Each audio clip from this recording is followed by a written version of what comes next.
The Molly Patriot here. So we were traveling between Gordonsville and Zion's Crossroads, and we came across this.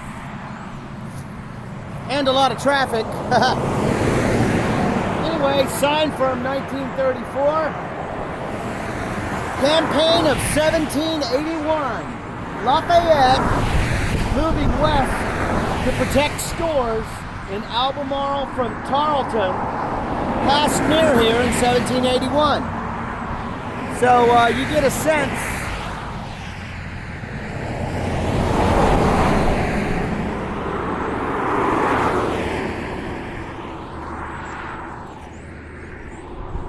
kind of cool.